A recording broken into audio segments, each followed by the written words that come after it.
Narcissism शब्द का Oxford dictionary में मायना खोजने जाएंगे तो लिखा आएगा the habit of admiring yourself too much, यानी अपने आप को बहुत ज्यादा तारीफ देने की आदत, अपनी तारीफ करने की आदत बहुत ज्यादा।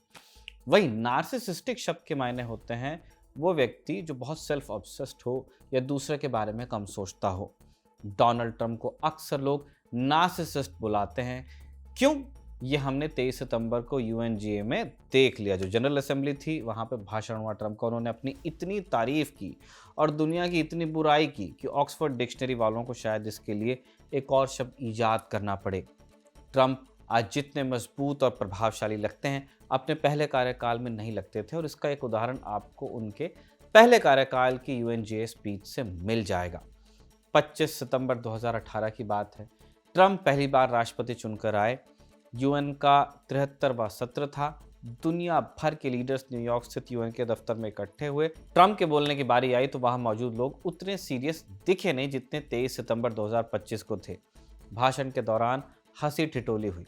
भाषण की शुरुआत में उन्होंने कहा, in less than 2 years my administration has accomplished more than almost any administration in the history of our country। यानी सिर्फ 2 साल में मेरी सरकार ने यूएस के इतिहास में किसी भी सरकार से ज्यादा काम किया। जो नेता मौजूद थे, जो डेलीगेट्स वहां थे, हंसने लगे। थोड़ी देर के लिए ट्रंप खुद असहज हो गए। फिर उन्होंने कहा, I didn't expect that reaction but that's okay. सोचिए, आज क्या कोई ट्रंप के भाषण पर ऐसा रिएक्शन देने की हिम्मत रखता है? अगर 23 सितंबर के भाषण में कोई चूं भी कर देता तो ट्रंप उसका क्या हाल कर सकते थे। 23 सितंबर के भाषण में एक लम्हा ऐसा आया भी जब उन्होंने ब्राजील के राष्ट्रपति लूला डी सिल्वा को टारगेट करते हुए ब्राजील पर निशाना साधा। उन्होंने सबके सामने कह दिया कि मैं लूला को बहुत पसंद करता हूं, वो बहुत बढ़िया आदमी है, पर उनकी नीतियां खराब हैं। ब्राजील में उनके दोस्त बोल्सोनारो को परेशान करने के आरोप ट्रंप लूला पर लगाते रहे हैं। यूएन में बोलने के लिए सभी नेताओं को थोड़ा थोड़ा वक्त दिया जाता है।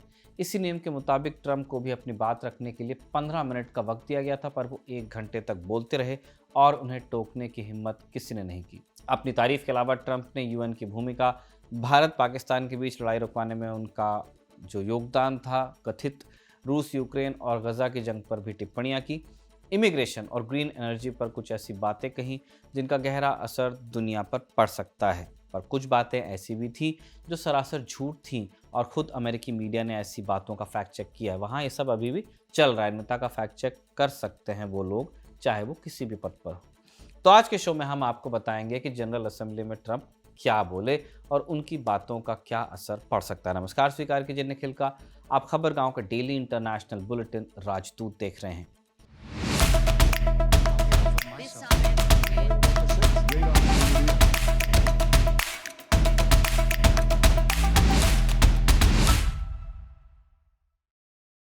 डोनाल्ड ट्रंप को यूएनजीए में भाषण देने जाना था तो सब ये जानते थे कि काफ़ी नाटकीयता के साथ में ये सब होगा, और वो नाटकीयता हमने वहाँ से आने वाले विजुअल्स में देखी भी। सबसे पहला विजुअल वो था जिसमें डोनाल्ड ट्रंप के मोटरकेड के लिए फ्रांस के राष्ट्रपति का ही रास्ता रोक दिया गया। इमैनुअल मैक्रों पुलिस से गुहार लगाते नजर आए। पुलिस वाले उनसे कहते रहे कि सॉरी प्रेसिडेंट, हम आपको नहीं जाने दे सकते क्योंकि पूरा इलाका फ्रीज किया गया है अमेरिकी राष्ट्रपति के मोटरकेड के लिए। मैक्रो ने वहाँ से ट्रंप को फ़ोन किया, उन्हें बताया भी। इसके बाद हमने देखा कि ट्रंप और मेलानिया जैसे एस्केलेटर पे चढ़े, वो चलना बंद हो गया। लेकिन किसी तरह ट्रंप पहुँच ही गए और अपने भाषण की शुरुआत उन्होंने एक हल्के नोट से की। दरअसल जिस पोडियम पर खड़े होकर वो बोल रहे थे वहाँ का टेलीप्रॉम्प्टर काम नहीं कर रहा था। ट्रंप ने कह दिया कि जो भी इसे ऑपरेट कर रहा है वो बहुत बड़ी दिक्कत में पड़ेगा। सब ज़ोर ज़ोर से हंसे। फिर ट्रंप ने यूएन के जिम्मेदार लोगों का शुक्रिया अदा किया, भाषण शुरू किया। 6 टेक अवे जो हमारे अध्ययन में समझ में आए वो हम आपसे शेयर कर रहे हैं। पहला, यूएन पर निशाना। ट्रंप की वो क्लिप सोशल मीडिया पर खूब देखी जा रही है जिसमें वो यूएनजीए में जाते हुए एस्केलेटर पर चढ़ते हैं, एस्केलेटर रुक जाता है, उन्हें पैदल ऊपर जाना पड़ता है। ट्रंप ने यही बात अपनी स्पीच में कहा कि यूएन ने मुझे सिर्फ 2 चीज़ें दी, खराब एस्केलेटर और ख़राब टेलीप्रॉम्प्टर। उन्होंने कहा कि मैंने इतनी जंग रुकवाई पर यूएन ने इसमें मेरी कोई मदद नहीं की, जबकि वो ऐसा कर सकते थे। उन्होंने एक फ़ोन तक नहीं किया कि ये जंग रुकवाने में वो नेगोशिएशन में साथ देंगे। दूसरा बिंदु, ट्रंप ने कहा कि मैंने 7 जंगें रुकवाई। वो इस तरह का दावा पहले भी करते रहे, हम आपको राजदूत में बता रहे हैं लगातार। लेकिन यूएन के भाषण में उन्होंने ये बात अलग तरीके से रखी। उन्होंने कहा कि लोगों को लगता है कि मैं विवाद इसलिए सुलझाता हूं क्योंकि मुझे नोबेल चाहिए, पर ऐसा नहीं है। मैं लोगों की पीड़ा देखकर परेशान हूं, लोग मर रहे हैं, इसलिए मैंने जंग रुकवाई। मैंने जो 7 जंगें रुकवाई वो सभी क्रूर थी, हजारों लोग इसमें मारे जा रहे थे। किस किस जंग का नाम लिया ट्रंप ने, अब वो सुन लीजिए। कंबोडिया और थाईलैंड, कोसोवो और सर्बिया, कांगो और रवांडा, हिंदुस्तान पाकिस्तान, इसराइल और ईरान, मिस्र और इथियोपिया, और आखिर में अर्मेनिया और अजरबैजान। थोड़ा ठहरकर हम आपको बता देते हैं। अर्मेनिया, अजरबैजान और कांगो रवांडा का श्रेय ट्रंप ले लेते हैं, पर अगर आप पढ़ेंगे तो ये समझेंगे कि इन 2 जंगों के खात्मे के लिए नेगोशिएशन ट्रंप के पहले से चल रही थी। बहुत हद तक जंग रोकने की बात पक्की भी हो गई थी। ट्रंप ने बस आखिर में जाकर इसका क्रेडिट लिया। हिंदुस्तान और पाकिस्तान की लड़ाई के बारे में हम शुरुआत से राजदूत में बता रहे हैं। भारत का यह कहना है कि लड़ाई ट्रंप के दबाव में नहीं रुकी। हमें पाकिस्तान की फौज की तरफ से फोन आया, जिसके बाद बातचीत हुई और जंग रुकी।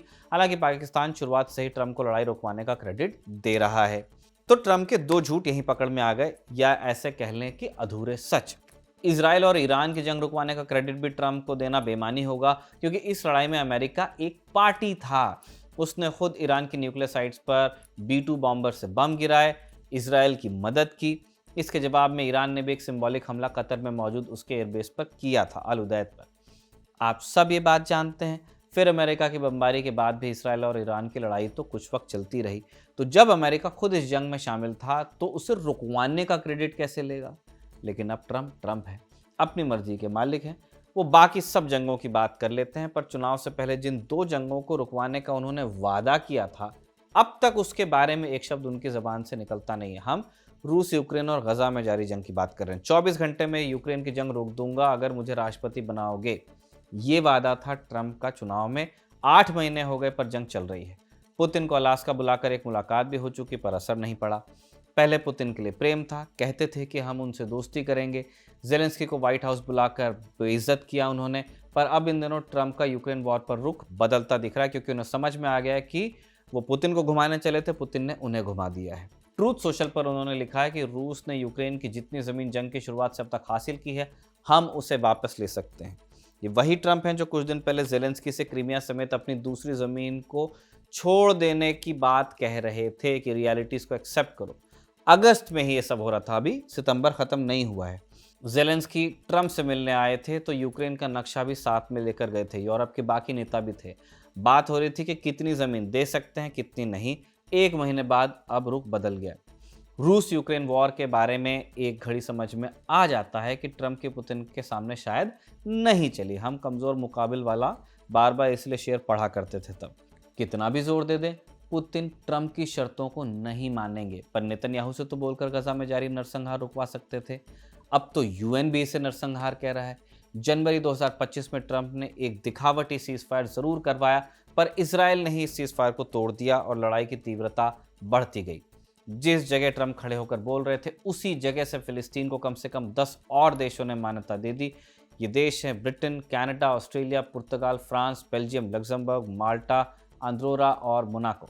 इन देशों के मान्यता देने पर ट्रंप ने नाराजगी जाहिर की, कहा कि ये हमास को अवार्ड देने जैसा है।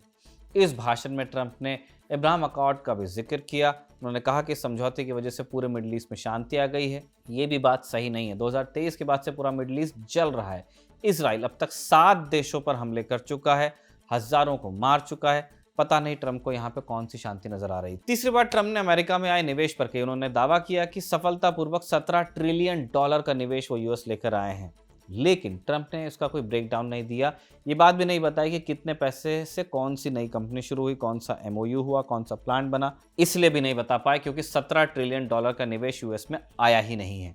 हाँ, ये बात सही है कि सऊदी अरब, कतर, UAE, जापान और साउथ कोरिया जैसे देशों ने निवेश का वादा किया है, पर यह पैसा अभी तक अमेरिका पहुंचा नहीं है, बस वादे हुए हैं। चौथा बिंदु इमिग्रेशन से जुड़ा है। ट्रंप ने दावा किया कि बाइडेन के दौर में 25 मिलियन लोग अवैध तरीके से अमेरिका में दाखिल हुए।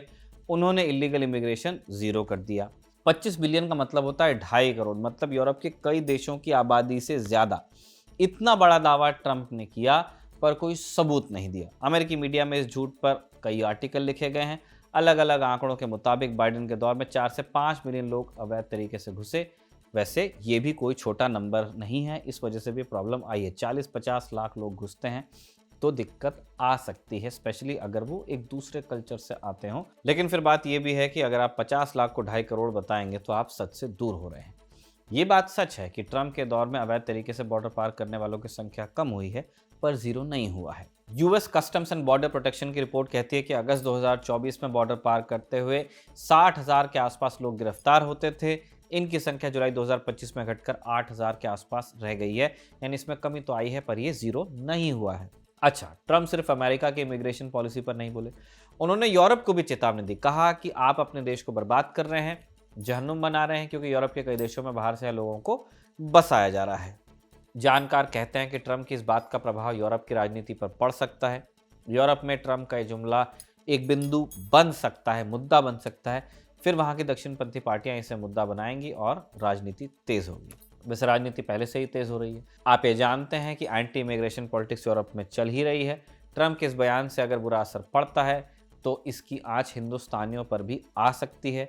हम राजदूत के एपिसोड्स में लगातार इस बात का जिक्र कर रहे हैं कि पिछले कुछ हफ्तों में ऑस्ट्रेलिया और ब्रिटेन में बड़े बड़े प्रदर्शन आयोजित हुए हैं।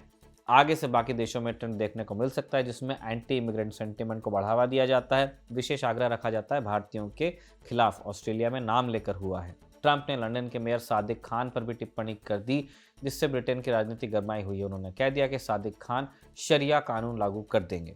सादिक पाकिस्तानी मूल के हैं, प्रधानमंत्री केयर स्टारमर की लेबर पार्टी के नेता हैं, इसलिए ट्रंप की टिप्पणी पर स्टारमर सरकार की तरफ से विरोध के स्वर उठ रहे हैं।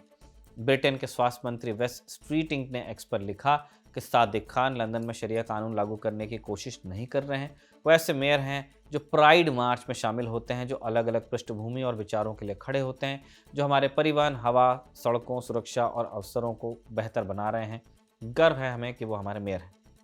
5वां टेक अवे, ट्रंप की यूएनजीए में जो स्पीच हुई है उसका 5वां टेक अवे क्लाइमेट से जुड़ा हुआ है। ट्रंप ने इसे दुनिया का सबसे बड़ा धोखा बता दिया, क्लाइमेट चेंज को। बोले कि अब न ग्लोबल वार्मिंग होगी न ग्लोबल कूलिंग। यूएन और कई अन्य संस्थाओं ने जो भविष्यवाणियां की थी वो गलत साबित हुई हैं।